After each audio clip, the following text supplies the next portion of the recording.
التي تنقذ الشباب من الوقوع في المازق. هنا محاولة الله على الجملة التكتيكية في الكرة الماضية. فوزي بشير يهو،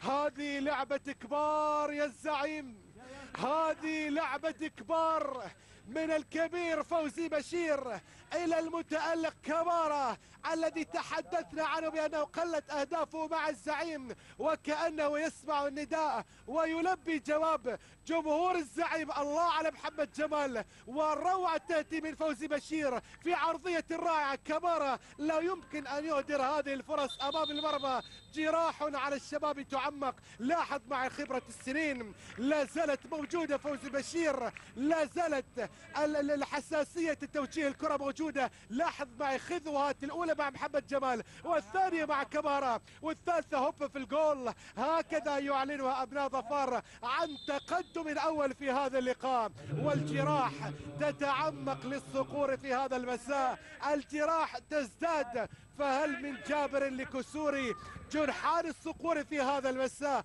نشاهد ونتابع. كمارا عمق الجراح إلى حد الآن مع الدقيقة أو مع النصف ساعة الأولى من عمر الشوط الأول من هذا اللقاء. 30 دقيقة ويأتي الثاني، لأن الشباب محتاج إلى نقاط 3، محتاج إلى نقطة على أقل تقدير، محتاج لأي شيء يخرجه من هذه الدوامة المغلقة، محتاج لأي شيء يبعده عن منطقة الخطر.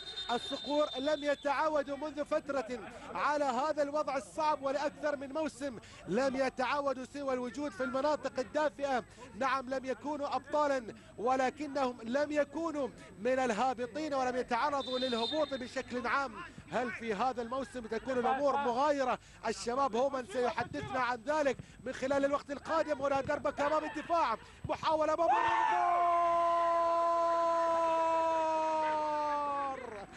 أنا الأبيض إذا غيري تلون، وأنا الصابر إذا عن المحترفين ابعدوني. الشباب قمصانهم الكحلية في هذا المساء غيرت مجرى الأمور وأعادتهم مرة أخرى إلى تعديل نتيجة هذا اللقاء. نعم الشباب ينجحون ولهدف التعديل يسجلون من دربكة أمام المرمى.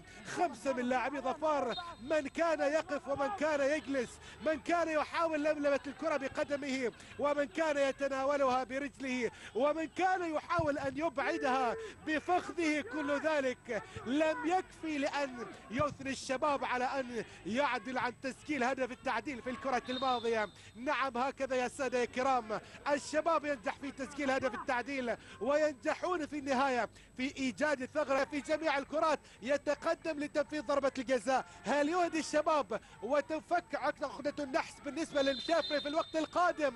هنا يتواجد مصعب بالحوس الأقل تقديرا. هنا محاولة